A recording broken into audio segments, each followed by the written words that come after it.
चाणक्य नीति भाग 18। नंबर 1। जिस प्रकार मनुष्य अकेला ही जन्म लेता है, उसी प्रकार अकेले ही उसे पाप और पुण्य का फल भी भोगना पड़ता है। अकेले ही अनेक प्रकार के कष्ट भोगने पड़ते हैं, अर्थात अकेले ही उसे नरक का दुख उठाना पड़ता है और अकेला ही वह मोक्ष को प्राप्त होता है। अर्थ, मनुष्य के जन्म और मृत्यु के चक्र में उसका कोई साथ नहीं देता। वह जब जन्म लेता है तब भी अकेला होता है, जब उसकी मृत्यु होती है तब भी वह अकेला होता है। अतः बार बार जन्म लेने और मरने के चक्र में मनुष्य को अकेले ही भागीदारी करनी होती है। आचार्य चाणक्य ने मनुष्य के अकेले ही नरक में जाने की बात कही है। नरक और कुछ नहीं है, मनुष्य द्वारा भोगे जाने वाले कष्टों का ही नाम है। व्यक्ति अकेला ही इस कष्ट को भोगने के लिए मजबूर होता है। उसके कष्ट में सहानुभूति तो जताई जा सकती है, परंतु उसका कष्ट बांटा नहीं जा सकता। यदि वह अच्छे कार्य करता है तो इसी जन्म में जीवन मुक्ति की स्थिति को प्राप्त कर लेता है। आचार्य चाणक्य ने यहाँ संकेत दिया है कि सब अकेले ही करना है, इसलिए उत्तरदायित्व को निभाने के लिए हमेशा तैयार रहना चाहिए। दूसरों की ओर क्यों देखना, दूसरों का सहारा लेने की आदत से मुक्त हो, यही श्रेयकर है। नंबर 2। जिसे ब्रह्म ज्ञान है उसके लिए स्वर्ग तिनके के समान अर्थात तुच्छ है। शूरवीर के लिए जीवन तिनके के समान होता है। जितेंद्रिय अर्थात संयमी व्यक्ति के लिए स्त्री भोग पदार्थ तिनके के समान होती है और इच्छा रहित मनुष्यों के लिए सारा संसार ही तिनके के समान है। अर्थ, जिसे ब्रह्म ज्ञान है उसके लिए स्वर्ग का कोई महत्व नहीं, क्योंकि वह जानता है कि स्वर्ग के सुख भी क्षणिक है। शूरवीर व्यक्ति जीवन की बलि देने से नहीं डरता। उसके लिए अपना जीवन एक तिनके के समान है।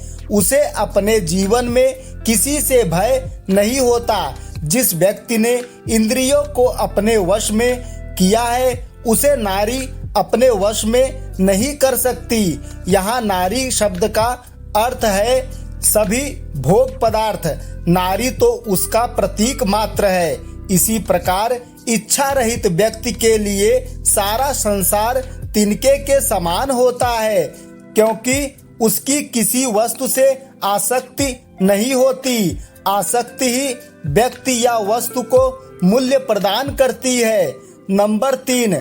विदेश में विद्या ही मनुष्य की सच्ची मित्र होती है। घर में अच्छे स्वभाव वाली और गुणवती पत्नी ही मनुष्य की सबसे अच्छी मित्र होती है। रोगी व्यक्ति की मित्र दवाई है और जो मनुष्य मर चुका है उसका धर्म कर्म ही उसका मित्र होता है। अर्थ, मित्र की परिभाषा करते हुए कहा गया है, जो सदैव अपने मित्र का हित चिंतन करे तथा विपत्ति में साथ न छोड़े, वही सच्चा मित्र होता है। इस संदर्भ में विद्या, गुणी पत्नी, औषधि और धर्म को देखने की आवश्यकता है। ये चारों मित्र की तरह हित करते हैं। धर्म की श्रेष्ठता की ओर भी आचार्य ने संकेत किया है, क्योंकि जब सब साथ छोड़ जाते हैं उस समय धर्म ही मृतात्मा को सद्गति देता है, उसके मोक्ष का कारण बनता है। नंबर 4। समुद्र में बारिश होना, भोजन से तृप्त हुए मनुष्य को फिर से भोजन कराना, धनी लोगों को दान देना और दिन में दीपक जलाना आदि बातें व्यर्थ और निरर्थक होती है। नंबर 5। बादल के जल जैसा दूसरा कोई जल शुद्ध नहीं। आत्मबल के समान दूसरा कोई बल नहीं।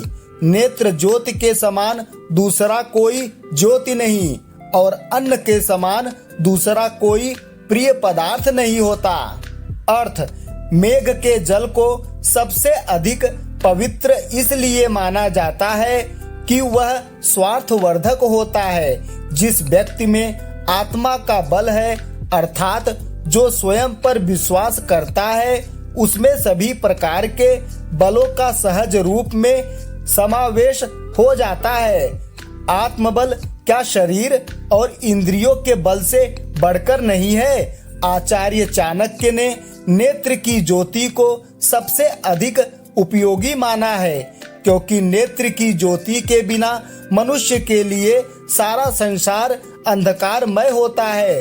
अन्न को मनुष्य के लिए सबसे अधिक प्रिय पदार्थ कहा गया है, क्योंकि जब तक अन्न नहीं मिलता तब तक शरीर, मन आदि अपना अपना कार्य नहीं कर सकते। प्राणियों के लिए अन्नमय कोश अर्थात शरीर की पुष्टि तो अन्न से ही होती है। धन्यवाद। फिर मिलेंगे ऐसे ही जानकारी के साथ अगले भाग में। जय श्री कृष्ण।